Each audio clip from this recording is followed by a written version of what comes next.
NIMS County, so దాంట్లో invest చేయాలనుకున్న వాళ్ళ కోసం ఏం చెప్తారు ఫైనలీ? నిమ్స్ కౌంటీ అనేదండి very near to the highway, around ఒక 300 meters ఫ్రమ్ ద హైవే. ఇంకోటి ఏంటంటే నిమ్స్ కౌంటీలో మేము ఏదైతే అప్రోచ్ రోడ్ లోపలికి ఇస్తున్నామో అది bigger road, 80 feet road already. అది కంకోల్, ఈ కంకోల్ ఏదైతే ఉందో future municipality, already previously already sanction.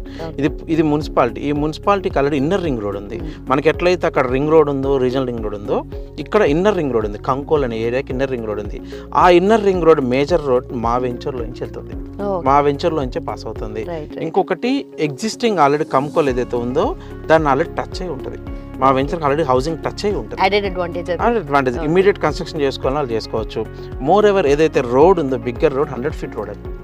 So these are the main advantages అండి. హైవే నుంచి ఒక 300 meters. కంపారిటివ్లీ ఒక స్ట్రాంగ్ పాయింట్ అండి, ప్రైజింగ్ వైజ్ కస్టమర్ వచ్చి ఎంక్వైరీ చేసుకున్న ఒక 15% డిస్కౌంట్తోనే ఆ ప్రాజెక్ట్ అయితే లాంచ్ చేయడం జరిగింది. ఓకే, అండ్ రిజిస్ట్రేషన్ మెయిన్ చాలా పెద్ద డౌట్ ఇది, రిజిస్ట్రేషన్ గురించి చెప్తారా? రిజిస్ట్రేషన్ అండి, ఈ 2 projectsలో మీరు రిజిస్ట్రేషన్ ఎక్కడ ఏ పెండింగ్స్ అయితే లేవండి. Customer on own choice. ఇప్పటివరకు నేను కస్టమర్ జనరల్గా వీక్లీ వన్స్ ఒకసారి ఏ కంపెనీ అయినా రిజిస్ట్రేషన్ అనేది ప్లాన్ చేస్తాయి. బట్ నేను ఈ 2 వెంచర్స్లో కస్టమర్కి ఏదన్నా మంచి రోజు అంటారు, చాలామంది మంచి రోజు చూస్తారు, ఆ రోజు వచ్చి